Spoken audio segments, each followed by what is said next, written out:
Hello friends, welcome to another exciting episode ઘર કી રસોઈ. તો આજે આપણે શું બનાવી રહ્યા છીએ?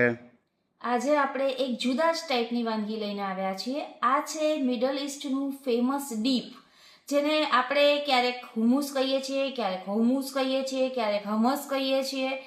આ મેઇન આપણા છોલે ચણા હોય એમાંથી બને છે અને આજકાલ આ બહુ ફેમસ થયું છે લેબનીઝ અને મિડલ ઇસ્ટર્ન વાનગી માટે.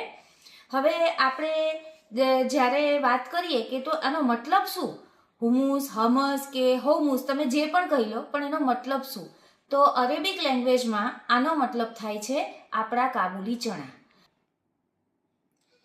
આ જે કાબુલી ચણા છે, સામાન્ય રીતે એનું ડીપ એને એ લોકો હુમુસ કહેતા હોય છે, અને જે આપણા તલ છે, જેને સીસમ સીડ્સ કહીએ આપણે ઇંગ્લિશમાં, એ તલને એ લોકો કહેતા હોય છે તાહીની. હવે આ બંને ડીપ ત્યાં બહુ જ ફેમસ છે. કોઈ પણ વસ્તુ સાથે, જેમ આપણે ચટણી કે સોસ કે કેચઅપ કે એવું ખાતા હોઈએ, એમ ત્યાં એ લોકો આ વસ્તુ પ્રિફર કરતા હોય છે. મેઇનલી આ જે મિડલ ઇસ્ટર્ન કન્ટ્રીઝ છે, અથવા તો તમે એમ કહો કે જે અરેબિક સ્પીકિંગ કન્ટ્રી છે, મેડિટેરેનિયન કન્ટ્રીઝ છે, ત્યાં આ બહુ વસ્તુ ખવાતી હોય છે. આની સાથે સાથે એ લોકો ઓલિવ્સનો બહુ ઉપયોગ કરતા હોય છે, એટલે એ લોકોની દરેક વસ્તુમાં ઓલિવ્સ હોય જ છે, અને એ લોકો બધી જગ્યાએ ઓલિવ ઓઇલ જ યુઝ કરતા હોય છે. પણ આપણે જેમ કે આપણે તો ઇન્ડિયન્સ છીએ, એટલે આપણને થોડું ટેસ્ટી, ટેંગી એવું જ બધું ભાવે. તો આજે આપણે આપણી ઇન્ડિયન સ્ટાઇલને મેચ થાય એવી રીતે આપણે આજે હુમુસ કે હોમુસ બનાવશું.